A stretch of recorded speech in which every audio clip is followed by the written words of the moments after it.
Hello दोस्तों, नमस्कार, good morning, welcome back to your channel board exam preparation. और आज हम लोग यहाँ पे बात करने वाले हैं क्लास 11th और 12th से रिलेटेड केमिस्ट्री का टॉपिक का। ठीक है दोस्तों, तो जैसा कि आप लोग को पता है कि मैं आपके बोर्ड एग्जाम से रिलेटेड बहुत सारे अलग अलग टॉपिक्स लेकर आता हूँ। और आज मैं आपके लिए लेकर आया हूँ यहाँ पे क्लास 11th और 12th से रिलेटेड केमिस्ट्री का पोर्शन, है ना, जहाँ पे आज हम लोग बात करने वाले हैं इलेक्ट्रॉनिक कॉन्फ़िगरेशन के बारे में। तो वैसे तो दोस्तों मैं क्लास 10th लेवल तक के लिए मैथ्स, फिजिक्स, केमिस्ट्री तीनों सब्जेक्ट लाता हूँ, लेकिन क्लास 11th और 12th के लिए मैं सिर्फ केमिस्ट्री पढ़ाता हूँ। ठीक है ना। तो आज हम लोग यहाँ पे केमिस्ट्री के बारे में हम लोग बात करेंगे, जो हमारा टॉपिक है इलेक्ट्रॉनिक कॉन्फ़िगरेशन से रिलेटेड। और काफ़ी सारे जो स्टूडेंट्स ऐसे होते हैं जिनको इलेक्ट्रॉनिक कॉन्फ़िगरेशन निकालने में बहुत दिक्कत होने लगता है। ठीक है ना। तो आज हम लोग बात करेंगे कि कैसे आखिर कितना आसानी तरीका से हम लोग इलेक्ट्रॉनिक कॉन्फ़िगरेशन किसी भी एलिमेंट का निकाल सकते हैं। ठीक है ना। तो कम से कम हम लोग को 1 से 30 तक का जो एलिमेंट होते हैं, है ना, एटॉमिक नंबर के हिसाब से उनका इलेक्ट्रॉनिक कॉन्फ़िगरेशन हमें निकालने आना चाहिए। ठीक है ना। तो चलिए हम लोग कुछ बेसिक कॉन्फ़िगरेशन के बारे में बात करते हैं। और यहाँ पे बेसिकली हम लोग दो तरह का नियम की बात करते हैं, दो रूल हम लोग यहाँ पढ़ते हैं, जिसमें पहला रूल आपका होता है ऑफ बाउ रूल यानी कि ऑफ बाउ प्रिंसिपल, और जो सेकेंड रूल होता है वो होता है हंट्स रूल, या कुछ लोग इसको होन्स रूल भी कहते हैं। ठीक है ना। तो जो उन्होंने सबसे पहले यहाँ पे जो रूल दिया हुआ था ऑफ बाउ ने एनर्जी के थ्योरम के बेसिस पे दिया हुआ था ना, इंक्रीजिंग ऑर्डर ऑफ एनर्जी के हिसाब से उन्होंने एक रूल बनाया हुआ था। उस रूल को हम लोग यूज करते हुए आज यहाँ पे इलेक्ट्रॉनिक कॉन्फ़िगरेशन को निकालना सीखेंगे, जो कि आपका 11th और 12th के स्टूडेंट्स के लिए काफी यूजफुल हो सकता है। ठीक है ना। तो चलिए हम लोग यहाँ पे शुरुआत करते हैं। तो सबसे पहले मैं आपको बता दूं कि कुछ बेसिक हम लोग का पता होना चाहिए इससे पहले। जैसे बेसिक्स कहने का मतलब क्या है कि आपको एलिमेंट्स कम से कम 1 से 30 तक या कम से कम 1 से 20 तक शुरुआत में पता होना चाहिए, तब आप यहाँ पे इस टॉपिक पे शुरुआत कर सकते हैं। ठीक है ना। तो चलिए मैं वापस याद दिला देता हूं। वैसे आप अगर मेरे चैनल पे अगर नए हैं तो मैं आपको बता दूं कि इससे रिलेटेड एक वीडियो ऑलरेडी हमारे चैनल पे जा चुका है, तो उसमें आप जाकर बेसिक कॉन्सेप्ट सीख सकते हैं। वहां पे मैंने एटॉमिक मास, एटॉमिक नंबर से रिलेटेड बात किया हुआ है। वहां पे सारे सिंबल के साथ मैंने एलिमेंट्स का बात किया हुआ है, करीब 20 तक का एलिमेंट, एटॉमिक नंबर 1 से लेकर एटॉमिक नंबर 20 तक का। ठीक है ना।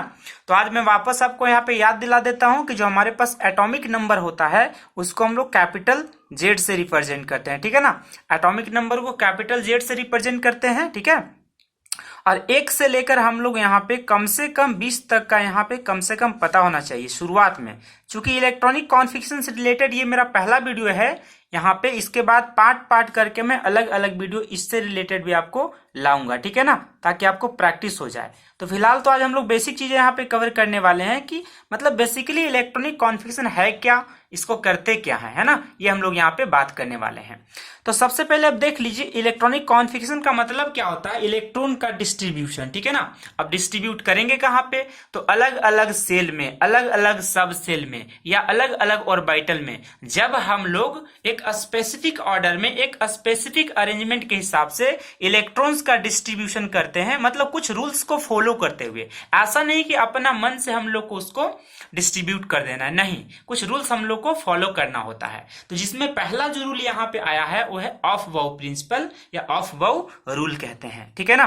तो मैं यहाँ पे इसका स्पेलिंग लिख रहा हूं ऑफ बाउ, है ना, ये आपका ऑफ बाउ प्रिंसिपल है या ऑफ बाउ रूल भी कहते हैं। ठीक है। और वहां से सबसे पहले मैं 1 से लेकर 20 तक के जो एलिमेंट्स होते हैं उनके बारे में मैं आपको बताऊंगा, और उनका इलेक्ट्रॉनिक कॉन्फ़िगरेशन कैसे हम लोग लिखते हैं, ठीक है ना, वो मैं आपको बताऊंगा। ठीक है। तो यहाँ पे हमारा जो प्री रिक्विसाइट है, मतलब जरूरत क्या क्या पड़ने वाली, कुछ ऑर्बिटल का नाम हमको पता होना चाहिए। जैसे मान लीजिए एस, पी, डी, एफ, ये कुछ ऑर्बिटल्स हैं जिनके नाम हम लोग को पता होने चाहिए। एस ब्लॉक एलिमेंट्स के लिए P block, D block, F block, सबके लिए अलग अलग ऑर्बिटल्स होते हैं। ठीक है ना। तो अब वो जो प्रिंसिपल हमारे पास है, उस प्रिंसिपल के अकॉर्डिंग यहाँ पे जो है एलिमेंट्स को जो अरेंज किया गया था, एलिमेंट्स को जो सजाया गया था, वो इंक्रीजिंग ऑर्डर ऑफ एनर्जी, है ना, एनर्जी के बढ़ते क्रम में इंक्रीजिंग ऑर्डर में अरेंज किया गया था। तो इसको समझने के लिए सबसे पहले आपको यहाँ पे ऑफ बाउ ने जो हम लोग को रूल सिखाए हैं उस रूल को समझना पड़ेगा। अब उस रूल में है क्या, उस रूल को आप यहाँ पे एक एक करके ध्यान से देखते चले जाएंगे। ये आपका एनसीईआरटी टेक्स्ट में दिया हुआ है। ठीक है ना। एनसीईआरटी बुक खोलेंगे तो वहां पे आपको दिया हुआ है।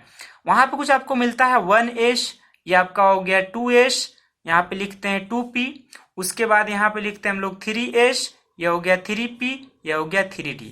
उसी प्रकार यहाँ पे क्या लिखेंगे 4s, ये हो गया 4p, ये हो गया 4d, ये हो गया 4f। उसके बाद यहाँ पे हम लोग लिखते हैं यहाँ पे 5s, फिर हो गया 5p। s के बाद हम लोग क्या लिखते हैं यहाँ पे p लिखते हैं ना, तो हो गया 5p, ये 5d, फिर 5f। ये आपका हो गया 6x, ये हो गया 6p, ये हो गया 6d। फिर लिखेंगे हम लोग 7s, 7p, है ना। उसके बाद हम लोग यहाँ पे आते हैं 8s में, इस प्रकार से। तो इस प्रकार से हमारे पास ये लिखने का तरीका है। आप ध्यान से यहाँ पे देखेंगे तो शुरुआत आपको 1s से करना है, और ये देखेंगे आप ना, यहाँ पे एक कॉलम आपका बना हुआ है, देखेंगे ना, वर्टिकल रो, यहाँ पे सॉरी वर्टिकल कॉलम है ना, वर्टिकल कॉलम देखिए, ऊपर से नीचे देखिए कॉलम बना हुआ है। ये भी आपका कॉलम है, ये आपका कॉलम है, ये भी आपका कॉलम है। तो अगर पहले वाले कॉलम में आप ध्यान देंगे तो सारे के सारे एस ऑर्बिटल हैं, 1s, 2s, 3s, 4s, इस प्रकार से करके 8s तक है, ठीक है ना। और अगर सेकेंड वाला में आप देखेंगे तो यहाँ पे आपका दिखेगा p ऑर्बिटल है, सारे के सारे p ऑर्बिटल्स हैं, 2p, 3p, 4p, 5p, 6p और 7p। अगर तीसरे वर्टिकल कॉलम में देखेंगे, है ना, तो 3d, 4d, 5d, 6d, यानी सारे के सारे d यहाँ पे दिखेंगे। और लास्ट वाले में देखेंगे तो f दिखेगा यहाँ पे। ये बात समझ पा रहे हैं? ये बात समझ गए, ठीक है। अब हम लोग रो के हिसाब से हम लोग हॉरिजॉन्टल देखने वाले हैं। तो हमारे पास क्या है, एस है पहले में, इसके बाद दूसरे में देखेंगे तो 2 के साथ 2s, 2p भी है। यहाँ पे s का एक ऑर्बिटल है, यहाँ पे s और p दोनों ऑर्बिटल है, यहाँ पे 2s, 2p। यहाँ पे 3 ऑर्बिटल हैं, 3s, 3p, 3d। पहले s रहता है, s के बाद p रहता है, फिर s के बाद p के बाद d भी रहेगा। और यहाँ पे ध्यान से देखेंगे तो s, p, df चारों यहाँ पे दिखेगा। तो ये जो हमारे पास लिखने का तरीका है ना, सबसे पहले आप इसको यहाँ पे समझना पड़ेगा, ठीक है ना। ऐसे आप लिख लीजिए एक तरफ साइड में, आपको प्रैक्टिस हो जाएगा। और उसके बाद इलेक्ट्रॉन्स को जो डिस्ट्रीब्यूट करना है, इलेक्ट्रॉन को आपको जो भरना है, कैसे भरेंगे, इस तरीका से हम लोग भरते हैं। ऑर्डर मैं आपको यहाँ पे दिखा दे रहा हूं। तो भरने का तरीका क्या है, यहाँ ऊपर से आइए, इस साइड में ऐसे एरो कीजिए आप, फिर एरो इस तरफ से कीजिए, ठीक है ना। उसके बाद आपका जो एरो होने वाला है 2p से आपका 3s तक होने वाला है, ठीक है ना। उसके बाद हम करेंगे क्या, 3s से आप 4s में करने वाले हैं, ठीक है ना, इस तरीका से, ठीक है ना। फिर 3d से कहाँ करने वाले हैं, 4s में, इस तरीका से। तो इतना सा आपका काम चल जाएगा। अभी बहुत ज्यादा इलेक्ट्रॉनिक कॉन्फिगरेशन लिखना नहीं है, लेकिन सब में ऐसा ही करना है। आपको ऊपर से आना है नीचे की तरफ, ऊपर से आना है नीचे की तरफ, और उसके बाद आपको फिर कहाँ जाना है, इस तरीका से इसको मिला भी सकते हैं। फिर यहाँ पे आए, फिर ऐसे जाके इसको मिला सकते हैं, फिर यहाँ पे आपको आना है, फिर ऐसे जाके इसको मिला सकते हैं, फिर यहाँ से आते हैं, फिर ऐसे वापस जाके इसको मिला दिए, फिर यहाँ से आपको ऐसे स्टार्ट होना है। मतलब हमेशा एंट्री किधर से आपको करना है, ऊपर से नीचे की तरफ आना है। इसीलिए मैंने यहाँ पे एरो का डायरेक्शन दे रखा हुआ है, ठीक है ना। तब इसके अनुसार अगर लिखने का आप कोशिश करेंगे तो सबसे पहले कौन सा ऑर्बिटल है, सबसे पहले जो आपका ऑर्बिटल है वो आपका s ऑर्बिटल है, 1s। उसके बाद क्या है, 2s है। तो यहाँ पे क्या लिखेंगे, 2s लिखेंगे। 2s के बाद हमारे पास क्या है, यहाँ पे देखिए 2p है, 2p के बाद 3s है ना, तो लिखेंगे यहाँ पे 2p लिखेंगे, फिर क्या लिखेंगे 3s। हमको हमेशा ऊपर से देखना है, 1s, फिर 2s, उसके बाद 2p, फिर 3s, और 3s के बाद फिर यहाँ पे क्या है 3p, उसके बाद 4s है, ठीक है ना। यहाँ पे क्या है 3s, उसके बाद यहाँ पे क्या है 3s के बाद 3p है, 3s यहाँ पे आपका है, 3s है ना। उसके बाद हमारे पास क्या है 3p है, और 3p के बाद यहाँ पे देखिए आपका 4s है, ठीक है ना। उसके बाद क्या है 4s है, तो यहाँ पे क्या लिखेंगे 4s यहाँ पे खत्म हो गया। फिर ऊपर से शुरुआत करेंगे तो 3d यहाँ पे, ठीक है ना। तो यहाँ पे क्या लिखेंगे आप 3d लिखेंगे। बात समझ पा रहे हैं, आपका 3p हो गया, ठीक है ना। तो हम लोग को लिखने का यहाँ पे तरीका हो गया। आपको हमेशा क्या करना है, ऊपर से लिखते चले आना है, 1s, फिर 2s, 2p, 3s, 3p, है ना। उसके बाद क्या लिखेंगे 4s, उसके बाद 3d, और ऐसे करते करते हम लोग यहाँ पे 4p, 5s ऐसे बढ़ते चले आना है, ठीक है ना। तो फिलहाल हम लोग को जितना इलेक्ट्रॉनिक कॉन्फ़िगरेशन लिखना है उतना के लिए इतना सफिशियंट है। ये आप लिखने का तरीका उम्मीद है सीख गए होंगे, ठीक है ना। अब देखिए मैं आपको एक बात यहाँ पे बता दे रहा हूं कि अब यहाँ पे जो s वाले ऑर्बिटल हैं, चाहे 1s हो, 2s हो, 3s हो, s वाले जितने भी ऑर्बिटल्स हैं उनके लिए मैक्सिमम नंबर ऑफ इलेक्ट्रॉन आपको कितना रखना है, 2 रखना है। तो मैं यहाँ पे एक शॉर्ट टेबल आपको यहाँ पे बता दे रहा हूँ, ठीक है ना। एक शॉर्ट टेबल आपको बता दे रहा हूँ कि हमारे पास जो भी ऑर्बिटल है, s वाले ऑर्बिटल, फिर p वाले ऑर्बिटल, फिर d वाले ऑर्बिटल, उसी प्रकार से f वाले ऑर्बिटल्स। तो s वाले के लिए मैक्सिमम 2 इलेक्ट्रॉन रखना है, p के लिए मैक्सिमम 6 इलेक्ट्रॉन, d के लिए मैक्सिमम 10 इलेक्ट्रॉन्स, जबकि f के लिए मैक्सिमम 14 इलेक्ट्रॉन्स रखना है। मिनिमम के लिए यहाँ पे कोई कंडीशन नहीं रखा गया है कि मिनिमम इतना होना चाहिए, मिनिमम जितना बच जाता है वो तो रह ही जाएगा, लेकिन मैक्सिमम आपको इससे ज्यादा इलेक्ट्रॉन नहीं रखना है। पी का कोई भी ऑर्बिटल हो, चाहे 2p ऑर्बिटल रहेगा या 3p ऑर्बिटल रहेगा या 4p ऑर्बिटल रहेगा, उसमें मैक्सिमम 6 ही इलेक्ट्रॉन रखना है आपको। उसी प्रकार एस का कोई भी ऑर्बिटल हो, 1s ऑर्बिटल हो, 2s ऑर्बिटल हो, 3s ऑर्बिटल हो, एस के लिए मैक्सिमम 2 इलेक्ट्रॉन रखना है। और इसी प्रकार से डी वाले ऑर्बिटल्स के लिए मैक्सिमम 10 इलेक्ट्रॉन आपको रखना है, इससे ज्यादा आपको नहीं रखना है। ये तो रूल हो गया, रूल आप समझ पा रहे हैं, ठीक है ना। चलिए अब मैं आपको यहाँ पे दिखाता हूं, ये तो हो गया आपका ऑर्बिटल है ना, ये आपका क्या हो गया ऑर्बिटल। मैं यहाँ पे लिख देता हूं ऑर्बिटल, और ये क्या हो गया इलेक्ट्रॉन, मैं शॉर्ट में लिख दे रहा हूं, ये क्या मैक्सिमम नंबर ऑफ इलेक्ट्रॉन है, ठीक है ना। अब मैं आपको यहाँ पे उसी को मैं लिख के दिखा रहा हूं यहाँ पे, ठीक है ना। एक एक करके आप ध्यान से यहाँ पे समझेंगे। तो एस में आपको कितना इलेक्ट्रॉन रखना है, 2 इलेक्ट्रॉन रखना है, तो मैंने यहाँ पे क्या किया 2 लिख दिया। एस में कितना रखना है 2 इलेक्ट्रॉन, मैंने 2 लिख दिया। पी में कितना इलेक्ट्रॉन रखना है 6 रखना है, तो यहाँ मैंने 6 रख दिया। उसी प्रकार से एस में कितना रखना है 2 रखना है, तो मैंने यहाँ पे क्या किया 2 रख दिया, ठीक है ना। 3s के बाद यहाँ पे 3p, ये डबल मैंने लिख दिया हुआ है, 3s एक ही बार होगा, ठीक है ना, ये 2 बार नहीं होगा। 3s के बाद 3p आएगा, उसके बाद 4s आएगा। तो p में आपको कितने इलेक्ट्रॉन रखने हैं 6 इलेक्ट्रॉन रखने हैं, तो मैंने यहाँ पे 6 इलेक्ट्रॉन रखा। उसी प्रकार से एस में यहाँ पे कितना रखना है 2 इलेक्ट्रॉन रखना है, तो मैंने यहाँ पे 2 इलेक्ट्रॉन रख दिया। और अगर आप डी ऑर्बिटल में देखेंगे तो डी ऑर्बिटल में मैक्सिमम नंबर ऑफ इलेक्ट्रॉन कितने होने चाहिए 10 होने चाहिए, इससे ज्यादा आप नहीं रख सकते। यानी जो डी ऑर्बिटल है उसका इलेक्ट्रॉन को रखने का जो कैपेसिटी है वो मैक्सिमम कितना है 10 इलेक्ट्रॉन को रख सकता है। अगर 10 से ज्यादा इलेक्ट्रॉन उसके पास हो गया तो वो क्या करेगा, वो अगले आने वाले जो सेल है, आने वाले अगले ऑर्बिटल है, उसको वो दे देगा, ठीक है ना। अपने पास उसका कैपेसिटी नहीं है तो अपने पास नहीं रखेगा, है ना। तो कहने का मतलब क्या है कि हर एक ऑर्बिटल का अपना अपना कैपेसिटी है, उससे ज्यादा इलेक्ट्रॉन को अपने पास वो नहीं रखता है। बात समझ पा रहे हैं।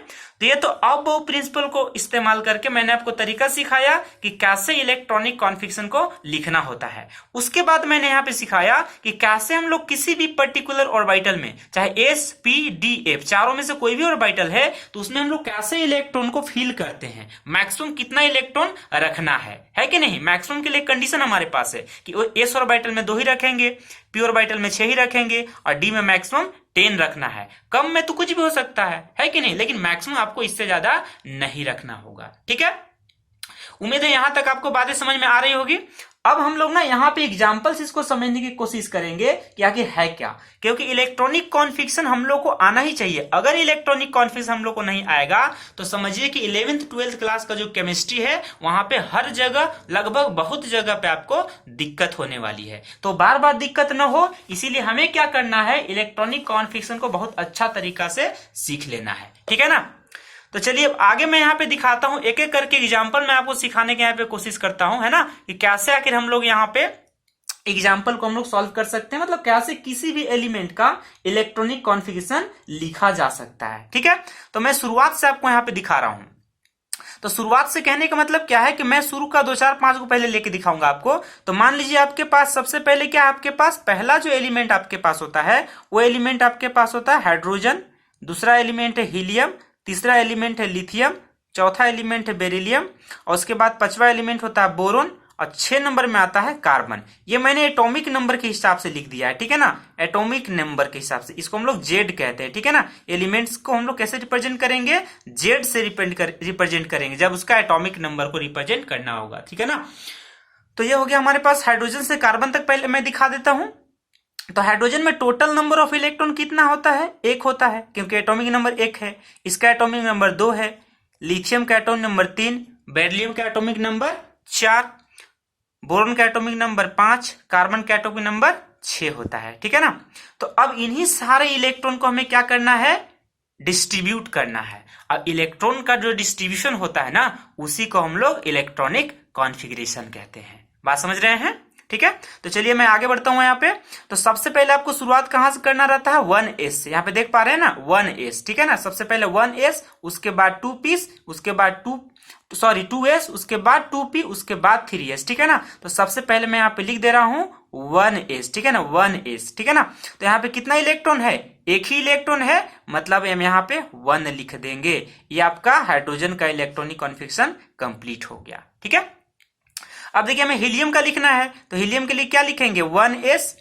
तो हीलियम में कितने इलेक्ट्रॉन है, 2 इलेक्ट्रॉन है, तो 2 मैंने यहाँ पे भर दिया। मैक्सिमम 2 ही इलेक्ट्रॉन भर सकते हैं और हीलियम के पास मैक्सिमम 2 इलेक्ट्रॉन है ही, है ना, तो यहाँ पे भर सकते हैं। अब आइए हम लोग लिथियम में, तो लिथियम में कितने इलेक्ट्रॉन है, टोटल 3 इलेक्ट्रॉन है, यानी 3 इलेक्ट्रॉन को हम लोग को भरना पड़ेगा। तो मान लीजिए हम लोग यहाँ पे सबसे पहले क्या लिखना होता है 1s, तो 1s में क्या करेंगे 2 इलेक्ट्रॉन भरेंगे। 1s के बाद अगला ऑर्बिटल कौन सा है 2s है, तो यहाँ पे क्या लिखेंगे 2s लिखेंगे। तो 2s में कितना इलेक्ट्रॉन भरेगा 1 electron. Total number of electron in lithium कितना है 3 है, तो 2 इलेक्ट्रॉन यहाँ पे भर देंगे और बच गया तो 1 इलेक्ट्रॉन 2s ऑर्बिटल में चला जाएगा, ठीक है ना। तो उम्मीद कर रहा हूं ये भी बात आपको समझ में आ रहा है। एकदम ध्यान से एक एक स्टेप को अगर देखते रहेंगे तो इलेक्ट्रॉनिक कॉन्फ़िगरेशन आज के बाद आप कभी नहीं भूलेंगे, ठीक है ना। तो एकदम वीडियो में लास्ट तक बने रहिएगा। अगर आप स्किप करने का भी गलती थोड़ा सा भी करेंगे तो फिर से वापस आपको इलेक्ट्रॉनिक कॉन्फ़िगरेशन नहीं समझ में आएगा, ठीक है ना। तो यदि आप चाहते हैं कि इलेक्ट्रॉनिक कॉन्फ़िगरेशन आपको अच्छा से समझ में आ जाए तो एकदम एक एक स्टेप ध्यान से देखते चलिएगा। मैं एकदम आसान भाषा में एकदम आसान तरीका से समझाऊंगा, ठीक है ना। अब यहाँ पे अगला हम लोग एलिमेंट ले लेते हैं। हमारे पास कौन सा है बेरिलियम, जिसका एटॉमिक नंबर कितना होता है 4 होता है, ठीक है ना। एटॉमिक नंबर 4 है तो आपके पास 4 इलेक्ट्रॉन है, यानी 4 इलेक्ट्रॉन को आपको डिस्ट्रीब्यूट करना है अलग अलग ऑर्बिटल में, ठीक है ना। तो 4 इलेक्ट्रॉन को डिस्ट्रीब्यूट करेंगे कैसे, 1s में 2 इलेक्ट्रॉन रख दीजिए और 2s में भी 2 इलेक्ट्रॉन रख दीजिए, यानी 2 इलेक्ट्रॉन 1s ऑर्बिटल में और 2 इलेक्ट्रॉन 2s ऑर्बिटल में। तो 4 इलेक्ट्रॉन यहाँ पे कंप्लीट हो गया, ठीक है ना। उसी प्रकार से आगे यहाँ पे बढ़ेंगे, आगे एक एक स्टेप देखते चलिए। तो मान लीजिए आपके पास यहाँ पे क्या है बोरॉन है, ठीक है ना। तो बोरॉन में टोटल नंबर ऑफ इलेक्ट्रॉन कितना आपका 5 है। बोरॉन में टोटल नंबर ऑफ इलेक्ट्रॉन कितना है 5 है, यानी कि आपको यहाँ पे 1s में सबसे पहले 2 इलेक्ट्रॉन भरना पड़ेगा, उसके बाद 2s में 2 इलेक्ट्रॉन भरना पड़ेगा। तो 2 इलेक्ट्रॉन यहाँ पे और 2 इलेक्ट्रॉन यहाँ पे, 4 इलेक्ट्रॉन हो गया। बाकी और 1 इलेक्ट्रॉन बच गया, तो 1 इलेक्ट्रॉन कहां पे चला जाएगा, तो 1 इलेक्ट्रॉन चला जाएगा 2p में। तो यहां पे लिखेंगे 2p1, यानी 1s2 2s2 2p1 ऐसा लिखेंगे आप, ठीक है ना। आइए हम लोग कार्बन की तरफ बढ़ते हैं। तो कार्बन का एटॉमिक नंबर कितना है, कार्बन का एटॉमिक नंबर है 6, ठीक है ना। यानी नंबर ऑफ इलेक्ट्रॉन कितना है 6 हो गया, यानी 6 इलेक्ट्रॉन को हमें क्या करना है डिस्ट्रीब्यूट करना है, ठीक है ना। तो मैं यहाँ पे क्या लिखूंगा, शुरुआत वहीं से हमेशा करना, 1s इसमें 2 इलेक्ट्रॉन रहेंगे, उसके बाद 2s ऑर्बिटल इसमें भी 2 इलेक्ट्रॉन रहेंगे, उसके बाद 2p ऑर्बिटल इसमें भी 2 रहेंगे, 2 इलेक्ट्रॉन 2 इलेक्ट्रॉन 2 इलेक्ट्रॉन, यानी 6 इलेक्ट्रॉन का मैंने यहाँ पे डिस्ट्रीब्यूशन कर दिया है। तो ये आपका कंप्लीट कॉन्फ़िगरेशन हो गया, किसके लिए, कार्बन के लिए, ठीक है ना। चलिए इसके आगे मैं एक एक करके आपको दिखा दे रहा हूं कि कार्बन के बाद आप कैसे लिखेंगे, ठीक है ना। तो कार्बन के बाद मैं यहाँ पे लिख देता हूं, कार्बन के बाद हमारा क्या होता है नाइट्रोजन, उसके बाद क्या होता है नाइट्रोजन के बाद ऑक्सीजन, उसके बाद फ्लोरीन, उसके बाद नियोन, है ना। उसके बाद क्या होता है यहाँ पे सोडियम, उसके बाद होता है मैग्नीशियम, ठीक है ना।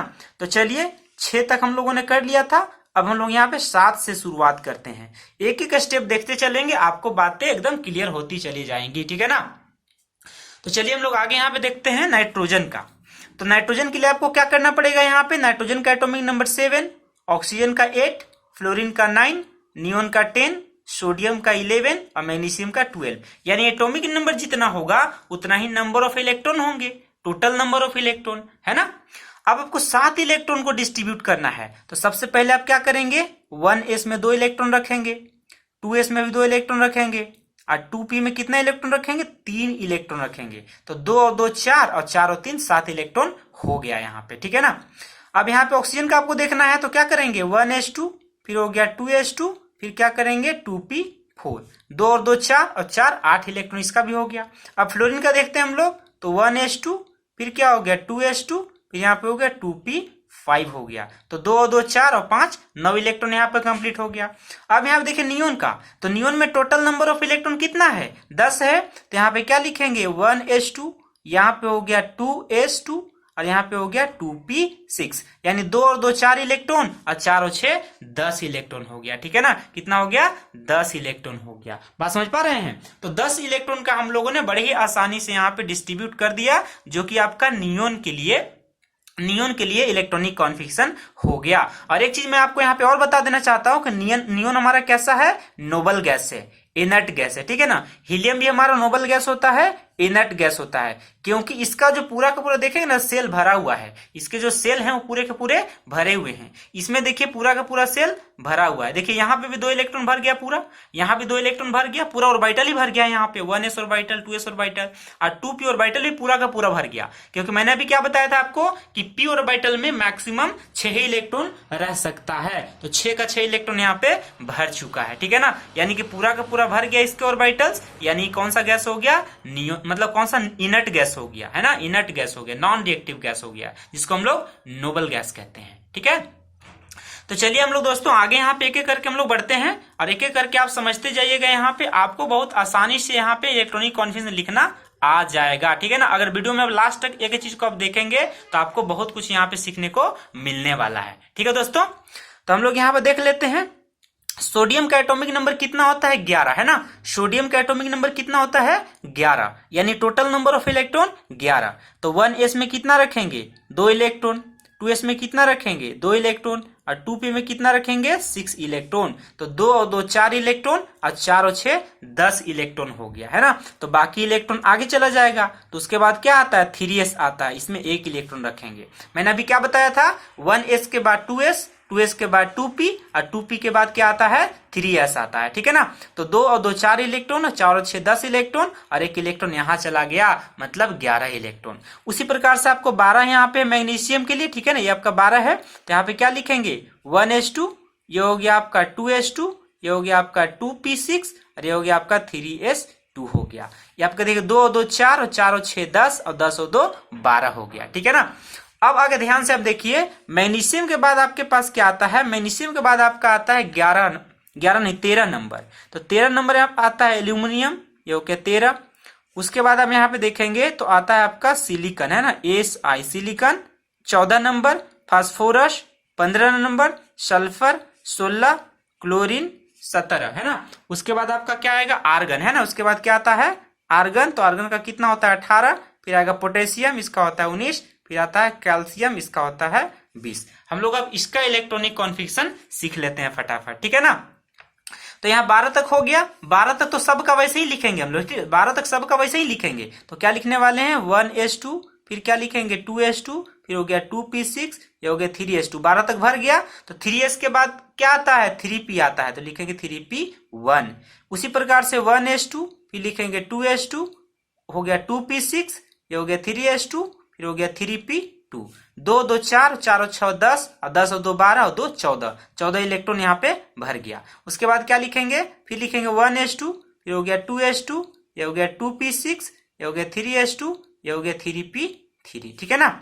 फिर 16 के लिए लिखना है आपको, यानी 16 क्या, सल्फर है ना, इसको लिखेंगे 1s2, फिर लिखेंगे यहाँ पे 2s2, फिर लिखेंगे 2p6, फिर लिखेंगे 2s2, है ना, फिर लिखेंगे 3p4, यानी 3p में 4 ऑर्बिटल रहेंगे, ठीक है ना। उसके बाद हम लोग क्या लिखने वाले हैं, यहाँ पे फास्फोरस लिखने वाले हैं, ठीक है। क्या लिखेंगे, फास्फोरस लिखेंगे, सॉरी फास्फोरस और सल्फर तो मैंने लिख दिया। अब यहाँ पे क्लोरीन लिखेंगे, तो क्या हो जाएगा, 1s2, फिर हो जाएगा यहाँ पे 2s2, ये हो गया 2p6, ये हो गया 3s2, फिर आ गया 3p5, यानी 3p में 5 इलेक्ट्रॉन भरे जाएंगे।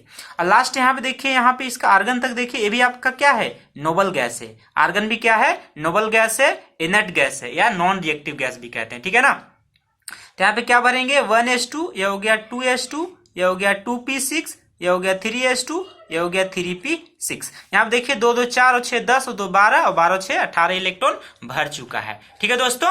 तो यहाँ तक हम लोगों ने आर्गन का इलेक्ट्रॉनिक कॉन्फिगरेशन लिखा हुआ है, ठीक है ना। यहाँ तक हमने क्या किया, आर्गन का इलेक्ट्रॉनिक कॉन्फिगरेशन लिखा हुआ है, ठीक है ना। अब हम लोग यहाँ पे क्या लिखने वाले हैं, अब लिखेंगे पोटेशियम और किसका, कैल्शियम का, ठीक है ना। तो यहाँ पे आपको नियम वही है शुरुआत में, यहाँ पे क्या लिखेंगे आप, यहाँ पे आपको लिखना है यहाँ पे 1s2, फिर लिखना है 2s2, फिर लिखना है 2p6, यहाँ लिखना है 3s2, फिर लिखना है 3p6। आपका 18 इलेक्ट्रॉन यहाँ पे भर चुका है।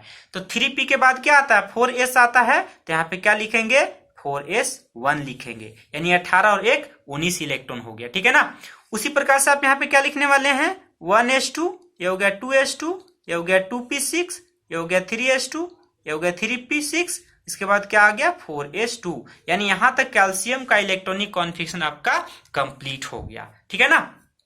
तो आप देख पा रहे होंगे कि कितना आसानी से मैंने यहाँ पे 1 से लेकर 20 तक का इलेक्ट्रॉनिक कॉन्फ़िगरेशन आपको सिखा दिया है। ठीक है ना, आप इसको एक बार प्रैक्टिस करेंगे और ध्यान से इस नियम को समझ जाएंगे तो आप कभी भी इनका इलेक्ट्रॉनिक कॉन्फ़िगरेशन आसानी से लिख सकते हैं, इसमें कोई आपको दिक्कत नहीं होने वाले है। ठीक है दोस्तों, तो अगर आप इतना सीख चुके हैं, समझ चुके हैं, तो आप इसका प्रैक्टिस कीजिए, है ना। और अगले वीडियो में मैं जो है 21 से लेकर 30 तक का, यानी 21 के बाद वाले जो हमारे पास एलिमेंट्स हैं उनका इलेक्ट्रॉनिक कॉन्फ़िगरेशन लिखना मैं आपको सिखाऊंगा। ठीक है ना, तो उम्मीद कर रहा हूं कि आज जो मैंने आपको सिखाने का कोशिश किया है आपको बातें समझ में आ गई होगी और इलेक्ट्रॉनिक कॉन्फ़िगरेशन आप बहुत ही आसानी से, बहुत ही बढ़िया तरीका से सीख पाए होंगे। ठीक है दोस्तों, तो उम्मीद करता हूं कि ये वीडियो आपको पसंद आया होगा। ठीक है ना, बाकी आप मुझे जरूर बताइएगा कि आपको ये वीडियो कैसा लगा, है ना, कि जो मैंने इलेक्ट्रॉनिक कॉन्फ़िगरेशन आपको लिखना सिखाया हुआ है आपको कैसा लगा, है ना। ठीक है, और अगर मेरे चैनल में नए हैं, पहली बार आ रहे हैं, तो चैनल को सब्सक्राइब कर लीजिए और बेल आइकन को दबाना नहीं भूलिएगा,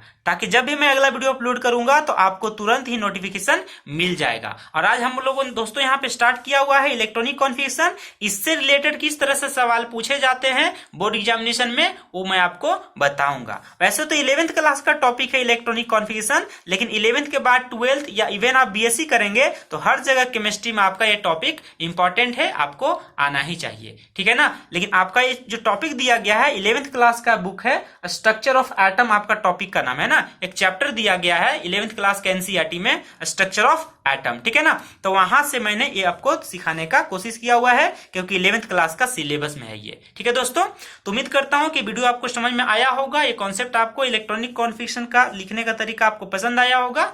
तो इसी प्रकार के हम लोग अगले वीडियो में मिलेंगे, है ना। ठीक है ना, तब तक के लिए आज हम लोग यहीं पे फिनिश करके छोड़ते हैं इसको। आगे हम लोग फिर पार्ट 2 में मिलेंगे तो वहां पे कुछ और प्रैक्टिस करेंगे। ठीक है दोस्तों, तब तक के लिए जय हिंद, वंदे मातरम।